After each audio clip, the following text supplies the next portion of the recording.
ಮೈಸೂರು ಪಾಕ್ ಮಾಡೋದು ಇಷ್ಟು ಈಸಿ ಅಂತ ಗೊತ್ತಾದರೆ ನೀವು ಕೂಡ ಒಮ್ಮೆ ಮನೇಲಿ ಮಿಸ್ ಮಾಡದೆ ಟ್ರೈ ಮಾಡಿ ನೋಡ್ತೀರಾ.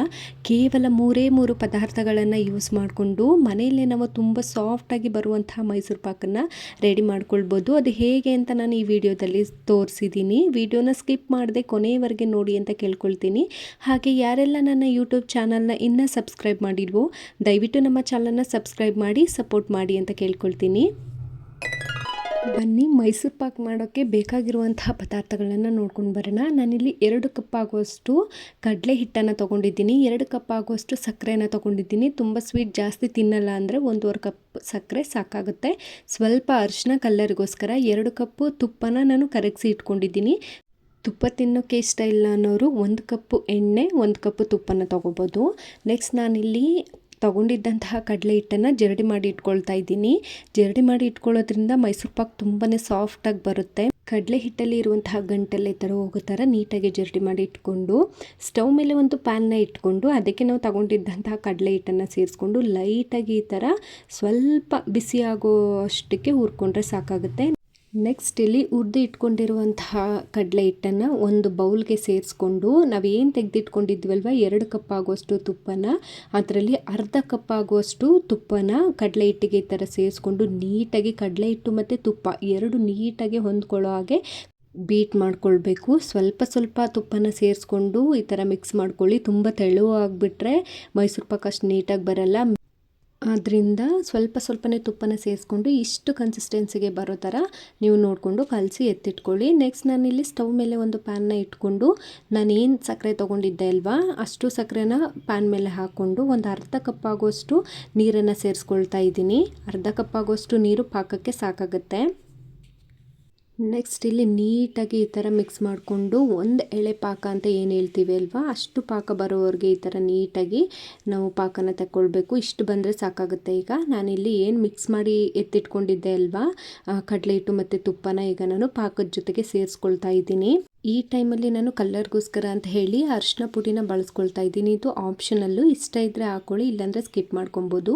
ನೆಕ್ಸ್ಟ್ ಇಲ್ಲಿ ನಿಧಾನಕ್ಕೆ ತಿರುಗಿಸ್ಕೊತಾ ಈ ಥರ ನೀಟಾಗಿ ಅದು ಮೈಸೂರು ಪಾಕು ಚೆನ್ನಾಗಿ ಘಮ ಘಮ ಅಂತ ಸ್ಮೆಲ್ ಬರೋವರೆಗೆ ನಾವು ಬೇಯಿಸ್ಕೊಳ್ಬೇಕು. ನೋಡ್ತಾ ಇದ್ದೀರಲ್ವ ನೀವೇ ನೀಟಾಗಿ ಈ ಥರ ಬಬಲ್ಸ್ ಬರುವಾಗ ಇನ್ನು ಸ್ವಲ್ಪ ನಾವೇನು ತುಪ್ಪ ತೊಗೊಂಡಿದ್ವಿ ಅಲ್ವ ಅದನ್ನು ಕೂಡ ನೀಟಾಗಿ ಈ ಥರ ಸೇರಿಸ್ಕೊಂಡು ನೀಟಾಗಿ ಈ ಥರ ಮಿಕ್ಸ್ ಮಾಡ್ಕೊಳ್ಬೇಕು. ಸ್ಟವನ್ನು ಆದಷ್ಟು ಲೋ ಫ್ಲೇಮಲ್ಲೇ ಇಟ್ಕೊಳ್ಳಿ. ಉರಿ ಏನಾದರೂ ಜಾಸ್ತಿ ಆಯಿತು ಅಂದರೆ ಮೈಸೂರು ಪಾಕು ಸೀಕೊಳ್ಳುವಂಥ ಚಾನ್ಸಸ್ ಇರುತ್ತೆ. ಹಾಗಾಗಿ ಸ್ಟವ್ನ ಲೋ ಫ್ಲೇಮಲ್ಲೇ ಇಟ್ಕೊಂಡು ನೀಟಾಗಿ ಈ ಥರ ತುಪ್ಪನ ಸೇರಿಸ್ಕೊಂಡು ತಿರುಗ್ಕೊಳ್ತಾ ಇರಬೇಕು. ನಾವು ತೊಗೊಂಡಿರುವಂತಹ ಕಡಲೆ ಹಿಟ್ಟು ತುಪ್ಪ ಎಲ್ಲ ನೀಟಾಗಿ ಚೆನ್ನಾಗಿ ಹೊಂದ್ಕೊಂಡು ಅದು ಪ್ಯಾನ್ನ ಬಿಟ್ಕೊಂಡ್ರೆ ನಮಗೆ ಮೈಸೂರು ಪಾಕು ರೆಡಿಯಾಗಿದೆ ಅಂತ ತಿಳ್ಕೊಳ್ಬೋದು. ಆದಷ್ಟು ಕಡಲೆ ಹಿಟ್ಟು ಪ್ಯಾನ್ಗೆ ಅಂಟ್ಕೊಳ್ದೇ ಇರೋ ಥರ ಆಗೋವರೆಗೂ ಕೈ ಬಿಡ್ದೇ ಈ ಥರ ನೀಟಾಗಿ ಮಿಕ್ಸ್ ಮಾಡ್ಕೊಳ್ಬೇಕು. ನೋಡ್ತಾ ಇದ್ದೀರಲ್ವ ಇವಾಗ ನನಗೆ ಮೈಸೂರು ಪಾಕು ರೆಡಿಯಾಗಿದೆ ಅಂತ ಅನ್ನಿಸ್ತಿದೆ. ನೋಡ್ತಿದ್ದೀರಲ್ವ ನೀವು ತುಂಬ ಸಾಫ್ಟಾಗಿ ತುಂಬ ಟೇಸ್ಟಿಯಾಗಿ ಬಂದಿತ್ತು ಮೈಸೂರು ಪಾಕು. ನೆಕ್ಸ್ಟ್ ನಾನಿಲ್ಲಿ ಸ್ಟವ್ನ ಆಫ್ ಮಾಡ್ಕೊಳ್ತೀನಿ. ನೆಕ್ಸ್ಟ್ ಒಂದು ತಟ್ಟೆಗೆ ನಾನು ಈ ಥರ ತುಪ್ಪನ ತೊಗೊಂಡು ನೀಟಾಗಿ ಎಲ್ಲ ಕಡೆ ಸ್ಪ್ರೆಡ್ ಮಾಡ್ಕೊಳ್ತಾ ಇದ್ದೀನಿ.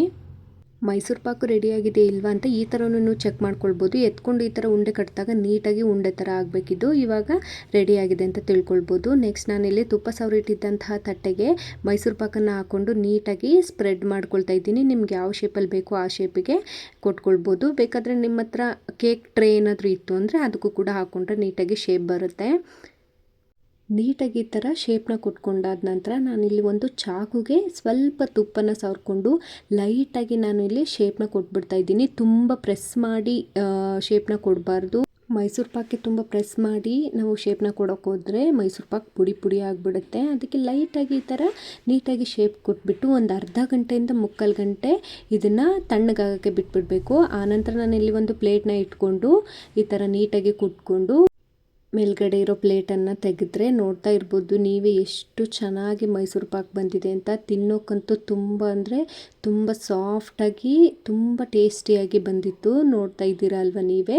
ಈಗ ಇನ್ನೊಂದು ಸರ್ತಿ ನಮಗೆ ಬೇಕಾಗಿರುವಂಥ ಶೇಪ್ಗೆ ಕಟ್ ಮಾಡಿ ಇಟ್ಕೊಂಡ್ರೆ ತುಂಬ ರುಚಿಯಾಗಿರುವಂತಹ ತುಂಬ ಟೇಸ್ಟಿ ಮೈಸೂರು ಪಾಕು ಮನೆಯಲ್ಲೇ ತಿನ್ನೋದಕ್ಕೆ ರೆಡಿ ಇದೆ. ನೋಡ್ತಾ ಇರ್ಬೋದು, ತೆಗೆದು ತೋರಿಸ್ತೀನಿ ನೋಡಿ. ತುಂಬ ಅಂದರೆ ತುಂಬ ಸಾಫ್ಟಾಗಿ ಬಂದಿತ್ತು, ತುಂಬ ಟೇಸ್ಟಿಯಾಗಿ ಕೂಡ ಇತ್ತು. ನೀವು ಕೂಡ ಒಮ್ಮೆ ಮನೆಯಲ್ಲಿ ಮಿಸ್ ಮಾಡದೆ ಟ್ರೈ ಮಾಡಿ ನೋಡಿ. ರೆಸಿಪಿ ಹೇಗೆ ಬಂದಿತ್ತು ಅಂತ ಕಾಮೆಂಟ್ ಮಾಡಿ ತಿಳಿಸಿ. ನಾನು ಮಾಡಿರುವಂತಹ ಈ ಪುಟ್ಟ ರೆಸಿಪಿ ನಿಮ್ಗೆ ಇಷ್ಟ ಆಗಿತ್ತು ಅಂದರೆ ವಿಡಿಯೋನ ಲೈಕ್ ಮಾಡಿ, ಶೇರ್ ಮಾಡಿ, ಕಾಮೆಂಟ್ ಮಾಡಿ. ವಿಡಿಯೋನ ಸ್ಕಿಪ್ ಮಾಡದೆ ಕೊನೆವರೆಗೆ ನೋಡಿರ್ತೀರಾ ಅಂತ ತಿಳ್ಕೊಳ್ತೀನಿ. ವಿಡಿಯೋನ ಕೊನೆವರೆಗೆ ನೋಡಿದ್ದಕ್ಕಾಗಿ ಎಲ್ಲರಿಗೂ ಥ್ಯಾಂಕ್ ಯು ಸೋ ಮಚ್. ನಾನು ಸಿಗ್ತೀನಿ ನೆಕ್ಸ್ಟ್ ವಿಡಿಯೋದಲ್ಲಿ. ಎಲ್ಲರಿಗೂ ಟೇಕ್ ಕೇರ್, ಬಾಯ್ ಬಾಯ್.